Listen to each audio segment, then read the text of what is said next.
And we're back with another episode of Franchise My Business, the podcast for franchisors, hosted by franchisors. I'm your host, Kevin Oldham, and this is a completely different episode.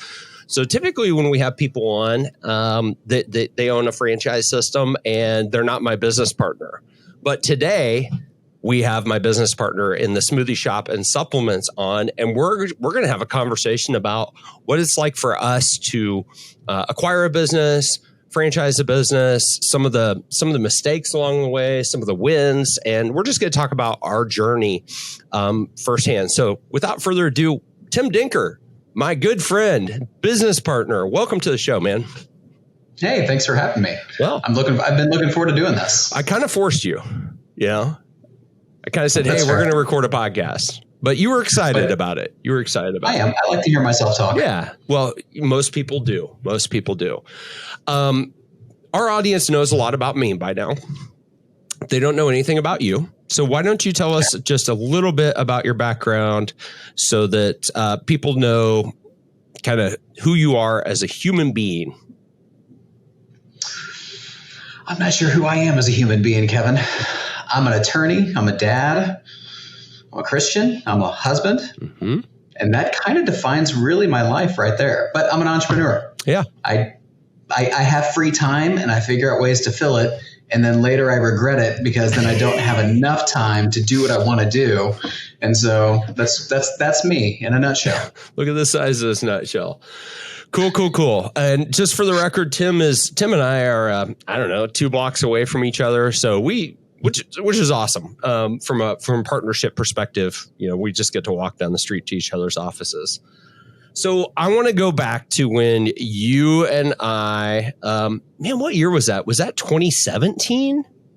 It was. So it was fall of 2017. You said, hey, I got a couple guys and they got this smoothie biz. And actually we want to talk about licensing, not franchising. Do you want to meet with them? And so I met with the founder and one of the early employees of the business at your office. And we sat down and we talked about this business. But what I want to talk about is why they were there and kind of the path that led us to mortgaging our houses and buying the business. Sure. So I found them through my firm, referred from somebody else that we actually still keep contact with for the business.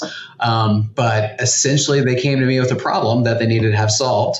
I helped them solve that problem. And through that process, learned that I think we had an owner that was experiencing burnout. Mm-hmm. And I don't think he wanted to sling smoothies anymore. He was trying to figure out what his next transition was. But he had 4 stores. They were all doing really well. And he decided, you know what? I think I want to go through the process of doing franchising. Yep. And as we kind of had the conversation, he really did not want to be involved in the business. He wanted it to be, hey, these people go run these stores and then they just pay him a royalty and he kind of does whatever he needs to do to provide him some support from time to time, but didn't really want to control things. Yep. And so we kind of backed it off a little bit and we went the licensing route, which is very similar to franchising, but really if you want a very stripped down version of the difference between them, is it the lack of control. And so I remember in our licensing agreement, because my mind was blown, it didn't even say that they needed to serve smoothies. I put these together and I was trying to be very careful that we weren't going to get sucked into a franchise and have complaints or lawsuits or anything like that for misrepresentation. I thought that was a pretty good way to go. So and then it was kind of funny. Like the next year, you're like, hey, can you meet me for lunch? So we went to Long Bell Pizza. And I remember you sit down and I laughed. This was hilarious. You're like, I'm authorized to offer you 3% of the company. And I'm like, dude, I don't get out of bed for less than 5%. Are you kidding me? But for some reason, even at 5%, I saw and Tim and I kind of came in as sweat equity owners, right? I mean, Tim was already an owner at this point in time. They knew I could help with the marketing aspect and had franchise experience. But, I came in at a small percentage because I saw the potential in the company. Like, I really like the brand. I love the smoothies. I like the mission, and I want to do business with you. And so that was kind of cool. But at some point, you and I also had a kind of a conversation with the founder as our partner and realized that for this business kind of go where it really needs to go is you and I needed to take a controlling interest in the business, right? Yeah. That did. That was in 2018. So another one of we get a lot of, we get to reminisce, which is cool. So here's a little insight as to Tim and how he thinks. He's very observant. So as we're trying to figure out how to structure basically buying out the founder, we had just met with our tax attorney and got some kind of deflating news on, the way that we were looking at financing it. It wasn't going to be a win for everybody. And I remember we were getting on the on-ramp on the highway, and I literally said, hey, I wonder if we just showed up with a briefcase of cash at our next management meeting, if we could just, work out this deal.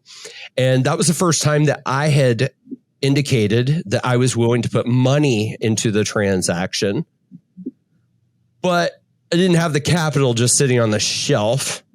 And so literally that afternoon, it was all the same day, wasn't it? It was the same day.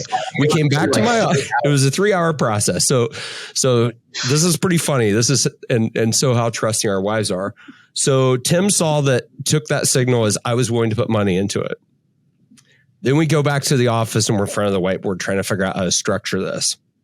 And the idea of mortgaging our houses comes up. And so I walk out front, I call my wife and I said, hey, honey, do you mind if we get a HELOC? The Denkers are going to do the same to make this deal happen quicker. And she said, I trust you. It was literally a 20-second phone call. And then you called your wife that same time, didn't you? I think I was home by that time, or I was heading home. So I talked to her when I got there. And she wasn't as quick of a conversation as Andrea was, but still gave the blessing because she trusts us. Yep. And we had negotiated a new purchase price and all of that basically that day. And so by the time we went to bed that night, we had figured out a win for everybody, which was kind of crazy. It was. So you and I took, and today, what's that? Based on the next 2 years after we bought it, we probably overpaid for the business. Yeah, we probably did. Right. And that's like, that's probably some of the key learning here. We bought the business and there were a lot of things that needed to be done. So, we needed to create a resource center for our franchisees, and we got a Dropbox link full of a bunch of disparate documents. There wasn't an operating manual. There was a ton of gaps that needed to be filled in the business. And I still feel like our purchase price kind of was indicative of that. I'd say you're probably right. Representative of the amount of work that still needed to be done to make it I was leading more to the whole COVID thing that just crippled the stores. For we the most haven't part even got to the pandemic yet. I mean, we're going timeline wise. So first business day of 2019, you and I have controlling interest of the business. We're 50-50 partners.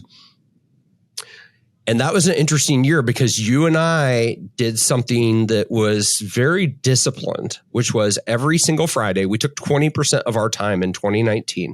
Every Friday, I basically turned off my marketing company from my, needy me. You turned off your law firm, and we worked on the Smoothie Shop business every Friday, unless we were traveling or something. Right. So that was really cool. And then we hit the beginning of 2020. We're ready to hit the ground running. I lost a parent at the beginning of 2020. So that kind of set us back mentally. One of the partners has lost their mother. So, I wasn't in a good mental place. And then we had this pandemic. So Tim and I,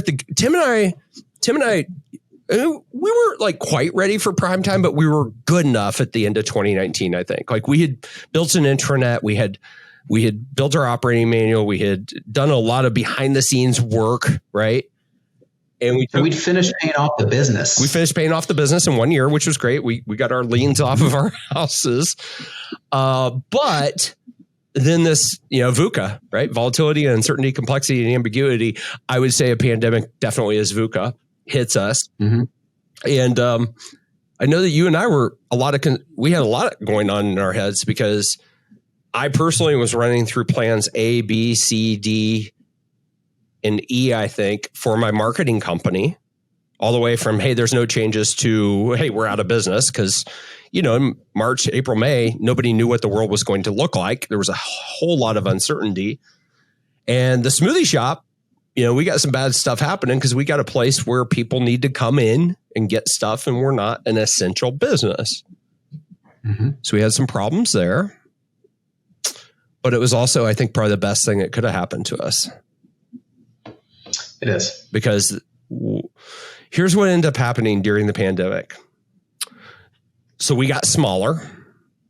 We got right-sized. We consolidated a couple of locations that were in our home market, Lee Summit, Missouri. We had 2 locations. We consolidated into one. And probably the best part of the pandemic was that we got to take over our Lee Summit store. So we finally had a store that we were operating as a franchisor. And reality is, Tim and I had never slung smoothies. We had never figured out how to open and close a store. And I think that from a franchisor perspective, it didn't give us a lot of credibility. Right.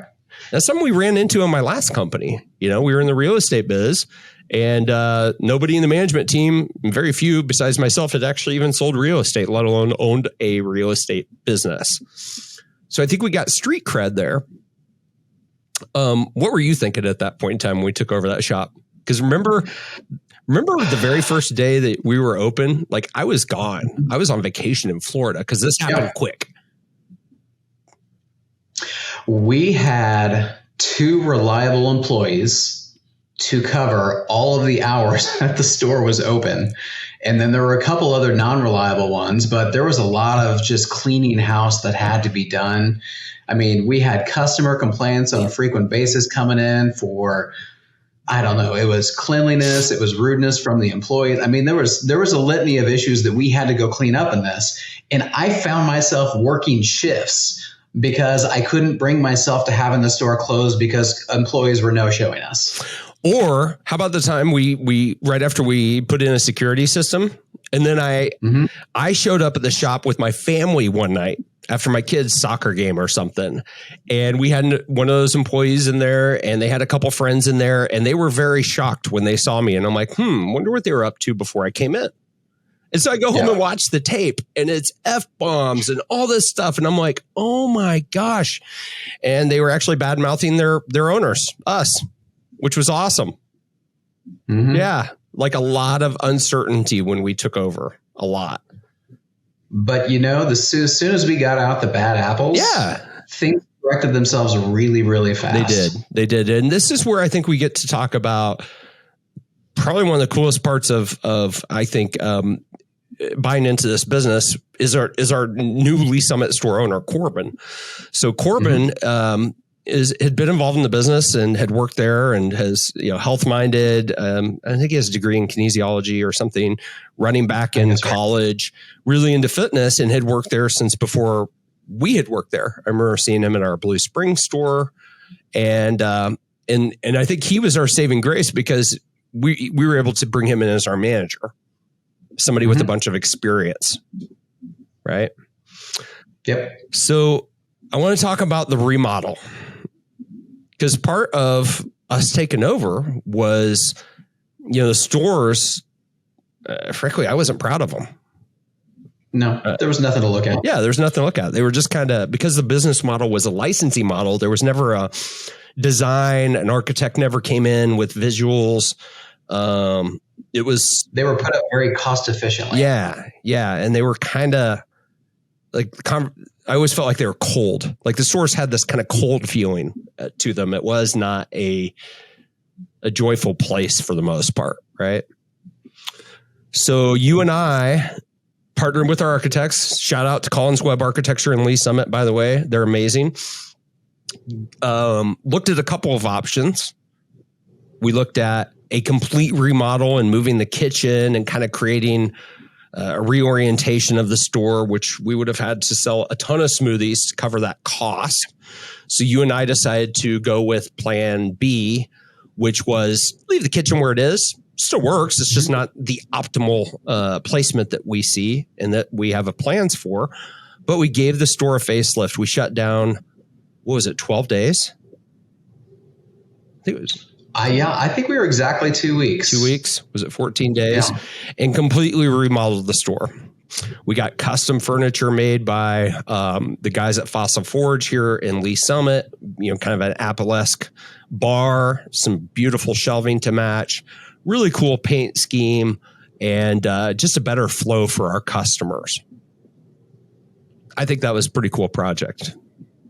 It was, I mean, I don't know. Like the first time I drove past the store after we did it, like we had we switched all the lights out for LEDs, which I was like, all right, it's a cost. I guess we do, it'll save some money. But I mean, it's amazing. Just looking in the window at night when I was driving by there, I was just like, wow, that looks like a completely different and inviting store at this point. Yeah, it was something I was super proud of.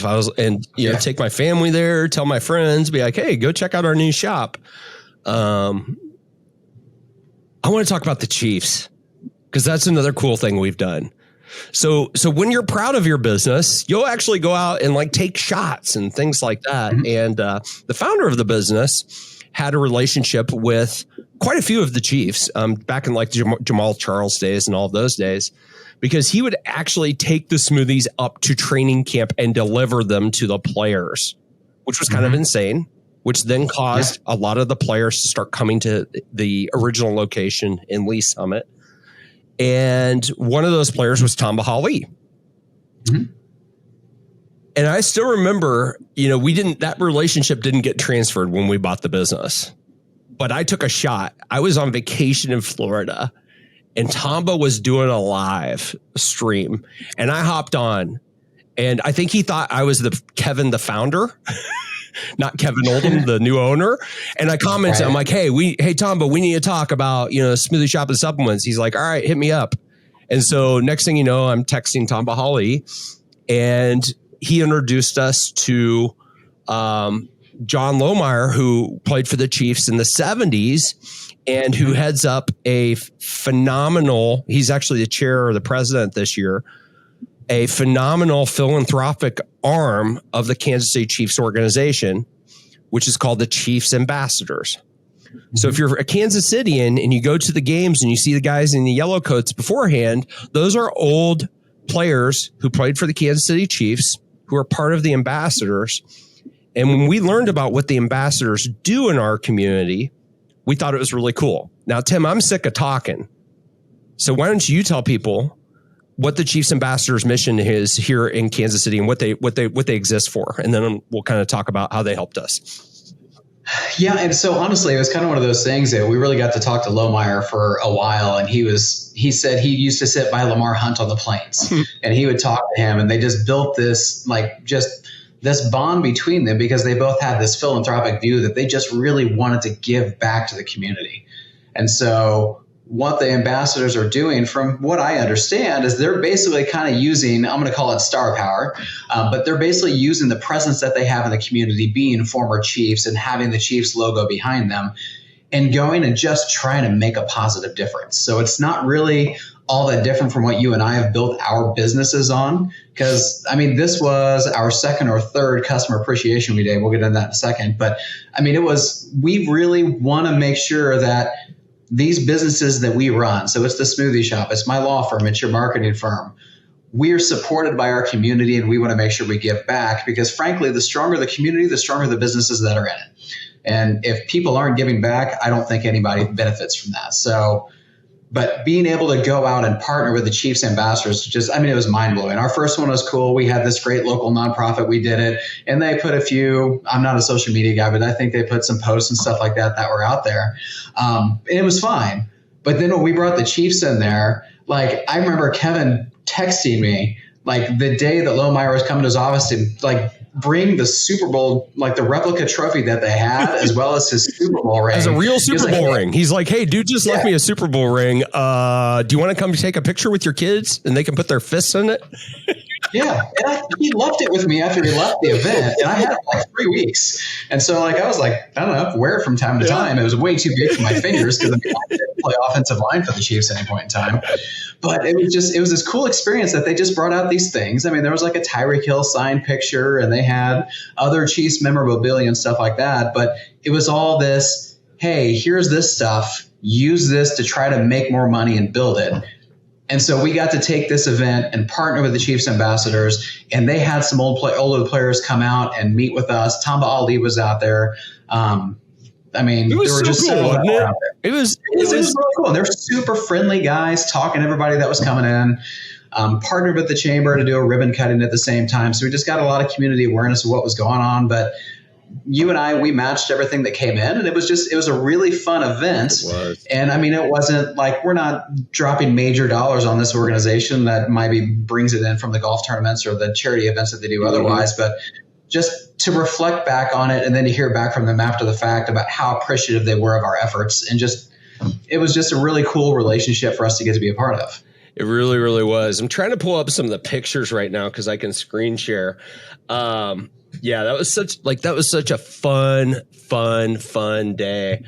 You know what I thought was cool was so the Chiefs ambassadors, just so you guys know what their mission is, particularly if you're a Kansas Cityan. First of all, it's the only philanthropic arm out of the 32 franchise teams in the NFL that has this philanthropic arm. So Lamar Hunt was a visionary, and to this day, I believe it's still the only group out there that brings back past players and will help them get involved in the community. And then all of that money gets filtered back into Kansas City needs, which is super cool. So like Big Brothers Big Sisters is one of their big benefactors. I was a big in my 20s, like they need money. It's great. It was just so much fun. And it was rewarding, you know. I mean, we got done there. I'm not going to pull up the pictures, but it was a lot of fun. So the next thing that we did that I think was also not only smart of us, but it ended up being probably one of the cooler things that's been part of my career personally so far, was with our relationship with Corbin. So Corbin, one day, so Tim and I just met. Every Friday, we have a management meeting for the Smoothie Shop franchise. And we had been talking on Slack the day before about some topics. And kind of the before our manager came in, Corbin, in our normal Friday meeting, Tim and I decided that we wanted to offer him basically a business. We wanted to make him not be in the operator seat anymore for our prototype. We remodeled it. We got stores tripled, or sales almost tripled. We did everything we needed to do. And you and I did not want to run this business. We wanted to grow the franchise. Mm-hmm. And so I remember still sitting down and I said, "Hey, Corbin, have a seat, because this is going to be probably one of those meetings that you remember for the rest of your life. Your life is getting ready to change in a good way." And he looked a little bit nervous. And then basically we told him that we wanted him to be the franchisee, be our store owner in Lee Summit, if that was something he wanted. And also the organization, when you and I personally were going to support him in terms of financing, because he didn't have the capital outlay to basically buy the entire business, right? And so, and you know, I remember when I proposed this out to you, like I had this number in my head of what I wanted to sell the business for. It was just that one of those things that it was the first number that popped up. I mean, I knew what we had spent on it and everything like that, but I didn't want to propose the number because I thought you might be offended by it. No. And then the first thing that you said was that exact same number that I was thinking in my head already. And I was like, all right, well, this is meant to be. Yeah. And so, we got to help a guy who's in his, he's mid-20s or whatever, who's been with the company since before we were, who probably knows the fastest smoothie maker that we have, and who deeply cares about the company now in business ownership. And, the conversation we just had with him this morning was about expansion. What's his expansion strategy, opening multiple units and whatnot. And I know when I'm sitting on my rocking chair and you and I are like at a beach or something, kind of looking back at this whole journey, there's going to be a couple really cool things that happened. And while a lot of people may see this as, oh, you helped one guy get into business ownership. No, we helped one guy get into business ownership. That's a big deal. For me personally, who likes to mentor people, it's really, really cool, particularly to see how much he's grown the store since we took over. Yeah. Which, I mean, honestly, one of the most rewarding things that we're doing is we're striving to help other people learn entrepreneurship, how to do this. Yeah. Like just giving them the ability to go create a living for themselves, create jobs for other people, to go make a positive difference in their communities. Like, that's a blast to me. And it feels really good to be giving back in that way. Yeah, same here. I want to take a step back because I actually had a prospective franchisee ask me this last week. He said, why smoothies? Why this business? Why did you and Tim get involved? Tim, I know the answer, but our audience doesn't. Tell me why you like this business. What attracted you to it? I mean, there's never just one reason why I'm attracted to it, because first off, opportunity has to be there. So I can't ever deny that opportunity was present. I mean, things like this don't just fall into my lap on a daily basis, but there was an opportunity. But I married a wonderful woman who has a background and is a dietitian, has her master's. I was around when she was studying for it and stuff. So I feel like I'm dangerous, but that's more just a joke from me to her than anything. But it kind of has driven me to have this mindset of being very aware of what I put into my body and trying to make better, trying to make healthier choices. Not always going to make the perfect choice. I mean, I've got a really bad sweet tooth, and it breaks me down sometimes, where I might have a brownie sundae 3 days in a row or something like that. But it's one of those things that I saw this opportunity, and of course I saw the numbers, and I was like, hey, look, like, it works. There's meat on the bone. Right. And I met the person who was the owner, and I learned about how he grew the business. And I was like, I mean, if this guy can do it, and then when you see they had this product that if you got it into people's hands, it sold itself. And it was like, I just kind of put all these factors together along with some other things that were kind of going on and everything. And it was just, it seemed like it was the right move. Like, I gave it a lot of thought. Of course, as an attorney, I had to do a lot of research and figure out, can I do this? Can I go into business with somebody? And what are my things that I have to be careful on? But it looked like it was a really good situation, one that I thought that I could actually benefit. And as I was looking at the system, I was like, look, I know what they need. And you and I had been talking about things like building an intranet. Yep.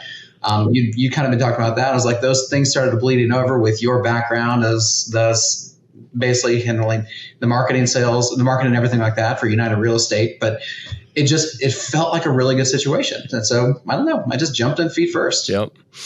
I know when my decision point came. So I went to our original location on 291 in Lee Summit, and I got a PB&J smoothie, and I was blown away. I'm like, this is delicious.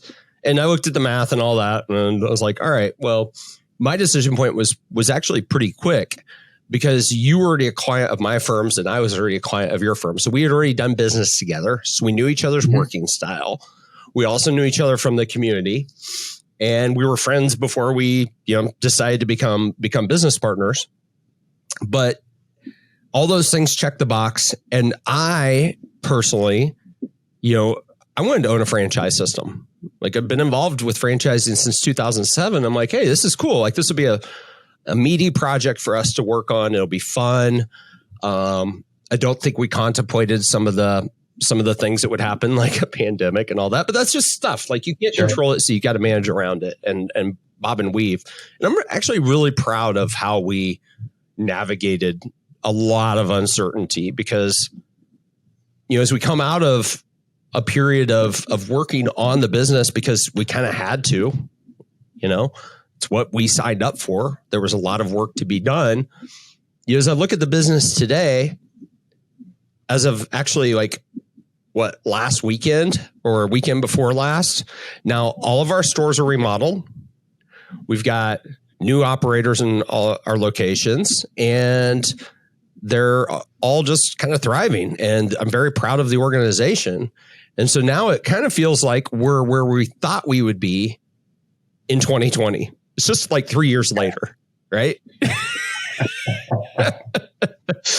But what's I think is cool is, once I made that decision I was in, you made that decision you were in, our actions as partners have been very aligned, from mortgaging our houses to, taking 20% out of our current businesses to having to put cash in the business. Like, you and I have never really had a major disagreement. And I think a lot of that has to do with the fact that, my dad and my brother look at us, and some of my friends look at us, or some of our mutual friends look at us, and we're like, we're kind of perfect business partners, because Tim's the polar opposite of me in terms of skill set.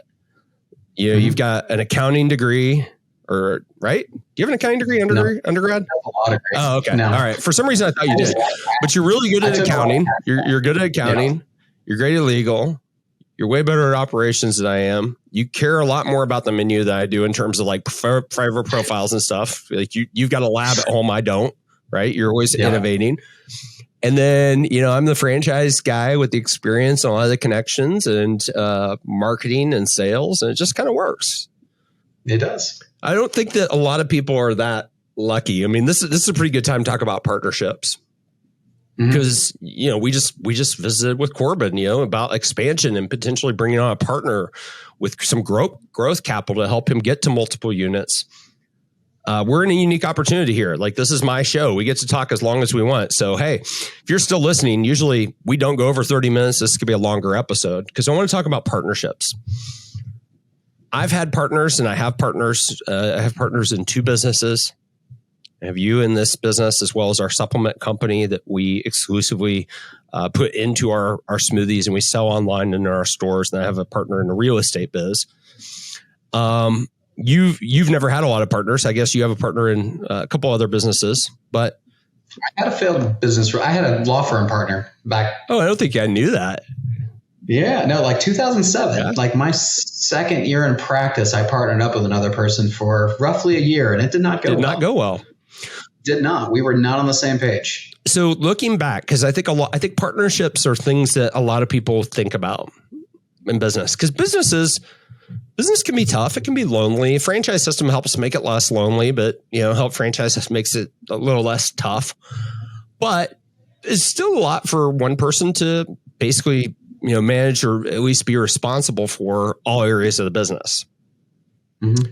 Looking back on your partnership, were there red flags that could have saved you from, making a decision that didn't work out a year later? To start, not before I entered into the relationship. They popped up very shortly afterwards. Yeah. And it was kind of one of those deals that, I was so fresh in my career that I was kind of at their mercy to a certain extent, that I didn't have a lot of other options of what to go do. I hadn't built anything close to a book of business. I was still one of those people that was really just kind of like grinding away. I probably should have looked for another job, but I was too dumb to do that. Or I was also not married, no kids. I was like, if I'm going to fall on my face, I'm going to do it without anybody else relying on me. Yep. And I can always recover from something like that. Mm-hmm. So, but, I learned a lot of things from that relationship, from the other business relationships that I've had, from the one that I've had with you. And honestly, like, because of my job, I work with business owners all the time. Like, so I do get to work with people who are in business relationships and they're trying to get out of them, or they're trying to go into them. And so all the counseling, I guess you should say, that I do, because technically I'm a counselor, but all the stuff that I do really just helps reflect on how I approach business relationships and how I talk to other people about it. Yeah. Yeah. I think the reason that I've been blessed in my partnerships I have right now, so I have 2, is if I look back, I worked with both of you guys previously. Whether it was, my partner in my real estate biz, we were both employees at our last company. He was the chief operating officer. I was the chief marketing officer. We worked together. We built a franchise system together from the ground up. Mm-hmm. And so we kind of knew, like, I knew all of his things that were annoying to me. It was kind of like dating. It was kind of like dating before he got married. Right. And I even look at that. So here's my counsel. Take it for what it's worth, which is your time from listening to this show. But I've also introduced a gentleman to my financial advisor, and they are now business partners. Before they got married, they worked together for like a year. Before you and I got married, we worked together on projects. Before Ted and I got married, we worked together on projects. And that allows you to really understand the things that are going to be annoying. By the way, I don't have anything that's annoying about you, Tim, besides the fact that you walk faster than me. He's a very fast walker. And I'm a fast mover, and I don't like it when people are faster than me. But that's about it. Like, his cadence of walk is quicker than mine, so I have to walk faster. That's a pretty good thing to have in a business partnership. But then I look at other scenarios that I've seen where people just hop in and start doing business together, and they don't work out that well, you know? Mm-hmm. And maybe one of these is the Smoothie Shop and supplements. I mean, let's just be very honest. You know, there was a moment in this company's history where we were minority owners, and we had a management meeting, and I basically said, hey, like, we need to take control of this business or I'm out, right? Because, wasn't aligned with the partner, and that's okay. Sometimes that happens, and we were able to successfully navigate that and make it a win for everybody. And that's really what you have to do. Is if you make a bad partnership decision, you're in a legal agreement. You got to untangle it. You got to talk to somebody like Tim or somebody who can be of counsel. And then you got to figure out a way to make it as much of a win and winding down the partnership as possible. And that's really it. And don't be too hard on yourself either. You don't always have the opportunity to collaborate before you become partners. Right. Yeah, no, I'd say that's pretty spot on. Yeah. Let's talk about some of the cool things that we've seen from our customers. So this business has a cult following in our community. And I can think of other businesses like this, like Yellow Sub or Planet Sub. If you grew up in Lawrence, Kansas, and you were going to Yellow Sub in college, now they're called Planet Sub. You will actively seek out a Planet Sub wherever you are. And I don't know that they have a huge footprint. I kind of equate ourselves to like a Planet Sub. It's like, hey, if you know, you know.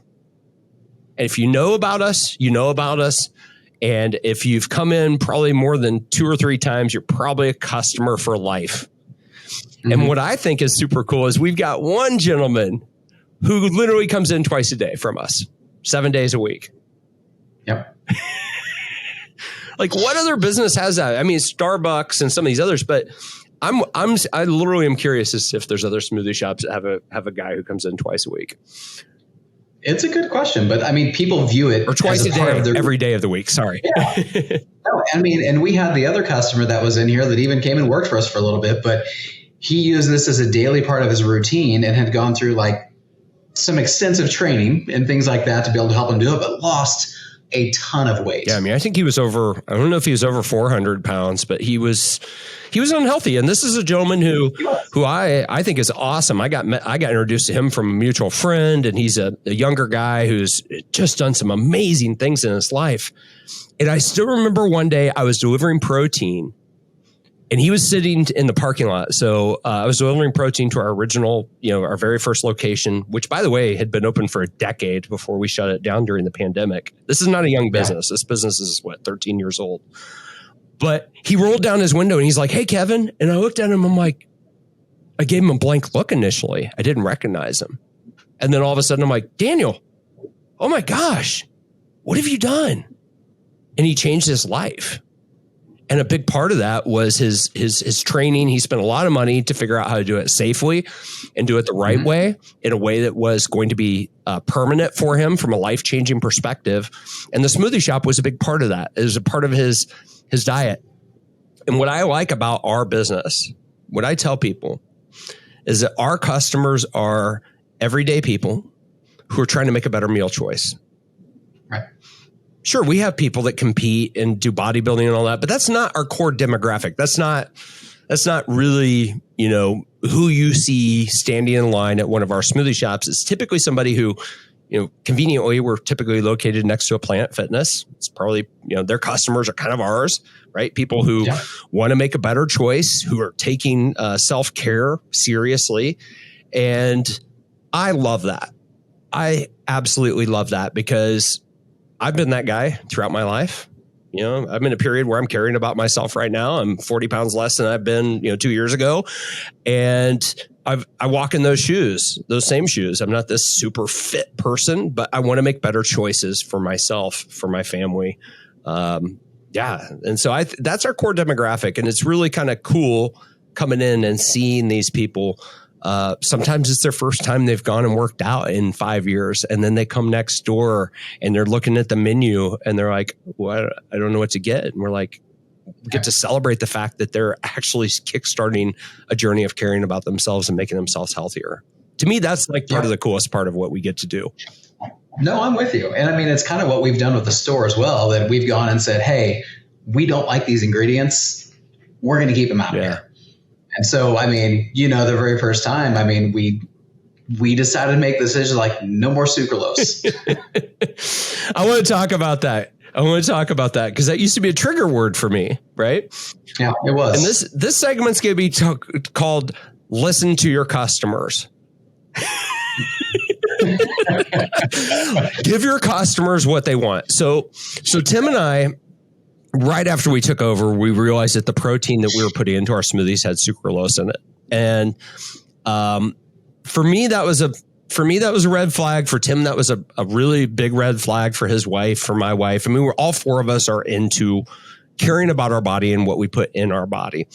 So we decided to get rid of sucralose in our smoothies. And that was hard. So we ended up basically creating our own protein. So we have a protein line called Sup Supplement Company. How many flavors do we have? 6 flavors now of protein? No, we're 3. Yep. We don't have chocolate, vanilla, and salted caramel. That's it. Well, but I make the 6 because we have vegan and as well as whey, right? Okay, so technically we're at 7. We're at 7. Okay, cool. So we started off there, cleaning up the stores.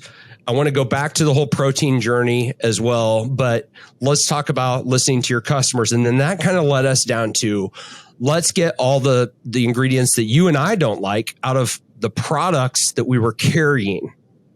Mm-hmm. And so that meant that our energy drinks that sell like bonkers, that have a lot of ingredients in them, went off the shelf in place of, we tried to push Zevia's energy drink, which was just pure caffeine, right? But that kind of fell flat because we figured out that a lot of our customers liked the pre-workouts. Mm-hmm. They liked pre-workout powders. They liked energy drinks, and they didn't care about sucralose being in there.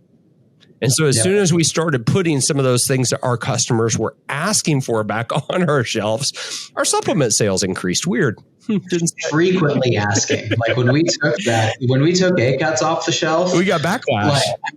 People were complaining. Yeah. And I was like, I'm not giving in on this one. I'm not giving in. And then finally I gave in. And I don't know if we even keep it in stock very often because it's always just going off the shelf quickly. Do you remember the day I gave in? I was like, you know what? I'd actually like to make money with this business one day. Let's actually start selling the stuff that our customers want. Right. It's still not back in the smoothies. No, we've kept it out of the smoothies. You do find it on the shelf. Yeah. Not as much though. But it's just a really good lesson that you know, and that's why we had this prototype. I mean, it was like, hey, we ran that play and that play fell flat in Kansas City. That play may work in California. It may work in, I don't know, Colorado Springs or something, like communities that are way more health conscious than the Midwest, right? Mm-hmm. But it fell flat in Kansas City, and we learned a lesson, and that was good. That was good. That's part of what you buy when you buy a franchise is all of the self-inflicted brain damage of the founders or the operators and the mistakes that they made, so you don't ever have to ask them, or you don't ever have to make that mistake. Yeah. I mean, it's amazing. Like some of the ingredients that we use in the smoothies, every now and then they will run out and we'll say, all right, we're going to sub it with this one until we can get more back in. And people, they just immediately notice. I mean, it's like the chocolate flavor that we have. It's like, we can't vary from that for anything with the people who've been going to our store. Yeah. They freak out about it. They do. I want to talk about the protein company because so we figured out how to basically create our own protein. We got creatine, a couple other SKUs. But the funny part is what we used to have to do with this stuff. So the wholesale orders. So we, just for everybody's edification, if you go on our website, you can go buy our protein. It's like 2-pound containers. Well, Tim and I also care about our environment, and we didn't want all this waste, these 2-pound canisters, because we go through a ton of protein. So we partnered with our manufacturer to have 10-pound non-retail bags available for our operators of our smoothie shops. The problem with that initially was we didn't have a store when we just started that business to store all this stuff. So we had semis dropping off a ton of protein at a time in your driveway. And then your saint of a wife allowed us to store all that stuff in the basement in front of the Christmas decorations. You and I are like dying. I mean, we're both in our 40s. I mean, we're both fit. But and when he says a ton, it was literally 1 ton of protein. We had to move basically 40 pounds at a time. Or no, did we do 80? So there were 40 pounds in a box. I think we did 80 pounds at a time, 2 boxes. 20 pounds in a box. There's 20 pounds in a box. So we did 40 pounds at a time up and down the stairs until we moved a ton of protein and got it stored up. And then furthermore, we had the pleasure of delivering that protein to our locations by car. Yeah. That was just a hot mess. But, when we're $1 billion company one day, it's going to be one of those funny stories that we look at. We're like, hey, remember that? So that was interesting. What else did we learn through starting a supplement company? So number one, have storage space, because a ton of protein it was 2 pallets, wasn't it? Yep. 2 pallets of protein. It was 2 full pallets. It was 130 boxes, I think.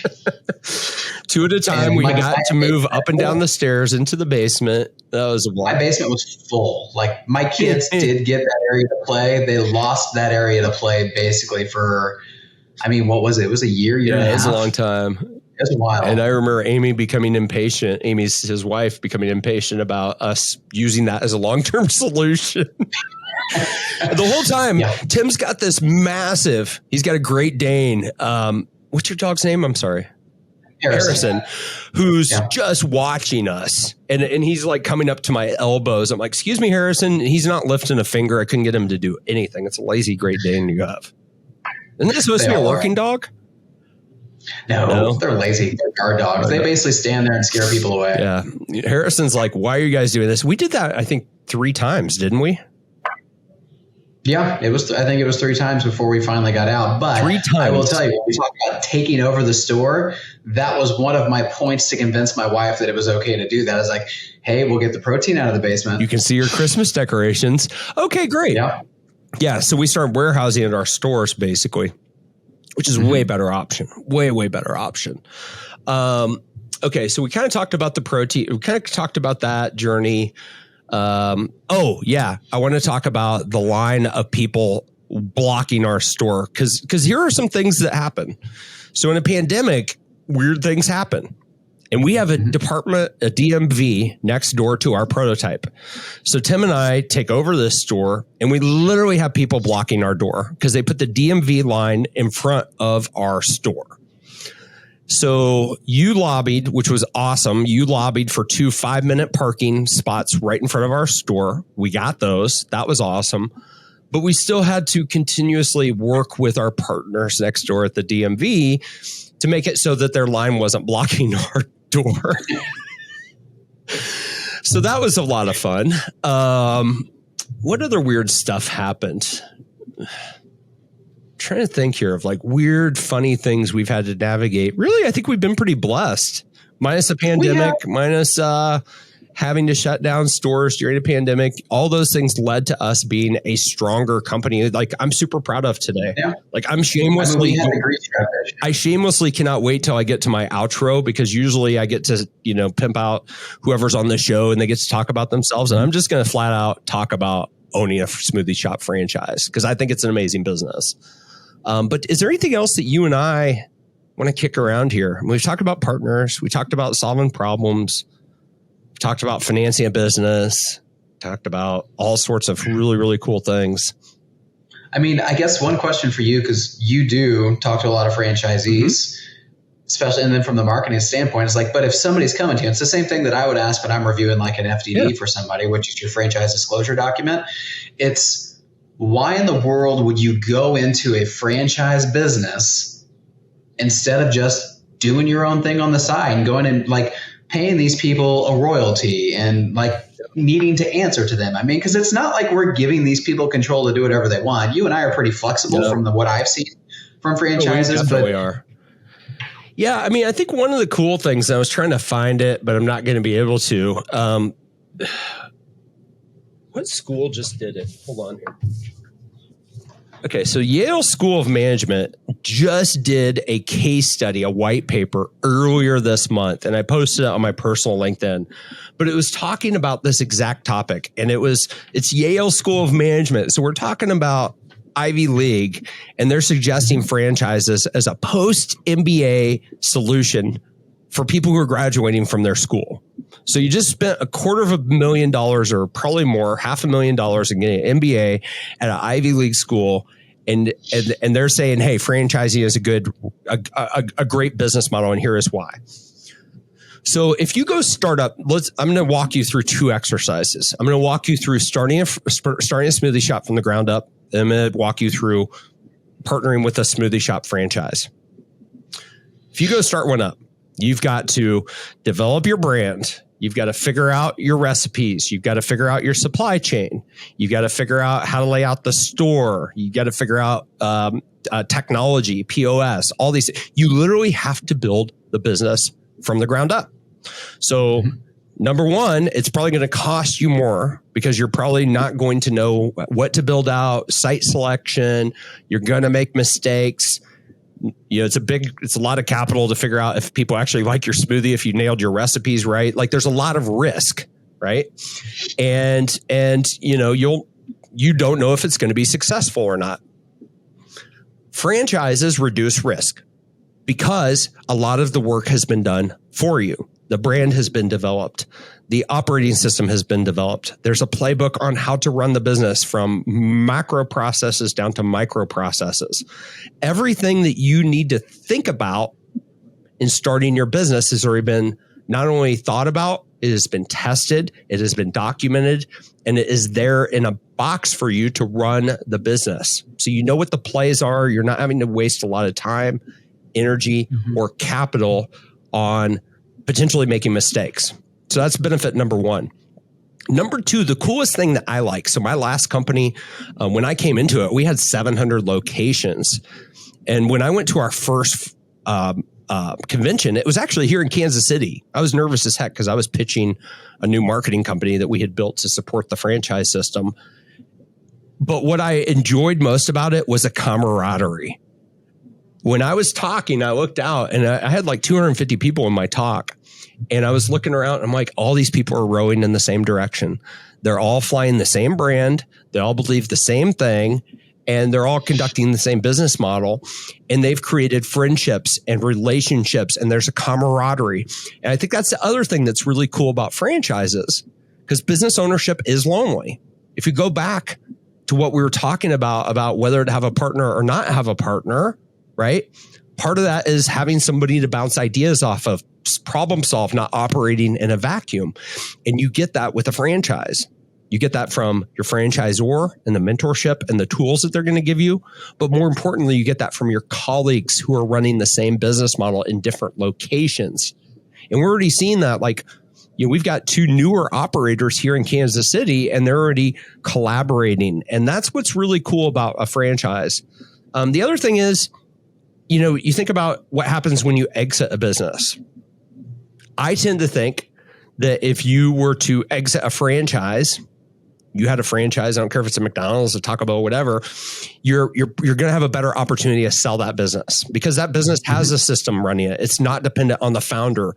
All the processes are documented, and that doesn't happen a lot of times when you build your own business. As a matter of fact, my marketing company, we just got through a very painful 6 to 7 month process of documenting every process, so that not everything's in my head or in employees' heads. And I would have liked to have done that at the very beginning, right? It would have made us a way more oiled machine. So there's a ton of benefits. You know, one of the things that I think that the Yale white paper talked about, you know, the perception of, hey, if I own a franchise, I'm not an entrepreneur. BS. An entrepreneur is somebody who puts resources at risk to solve problems. I actually think it's really, really smart for a lot of business owners, particularly if it's your first business. If it's your first business, it's a really good way to get in and understand what it's like to operate a business, to build a book of business, entrepreneurship. I think a lot of people think that there's like this negative, hey, there's not the cachet associated with it. I built something myself versus I bought something. You know what? I'm going to go ahead and say you guys are probably smarter because building a business is tough. Building a brand from the ground up is challenging.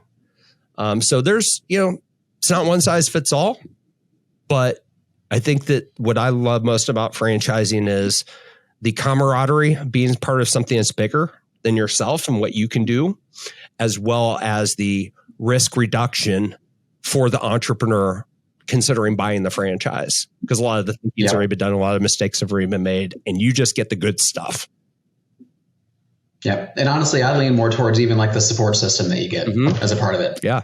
I mean, if you've got those like-minded individuals who are trying to drive and do the same thing you're doing, I mean, you've got this just built-in network of people who want you to succeed, and they want to know what you're doing so they can succeed. Amen. And, I mean, it's a give and take. It is a give and take. And I think what's cool about our business, because this is where you and I are going to shamelessly plug our business. My show, get to do what I want with it. But if you're interested in learning more about the Smoothie Shop, this is kind of some of the cool stuff that I think of. Number one, our business is super simple.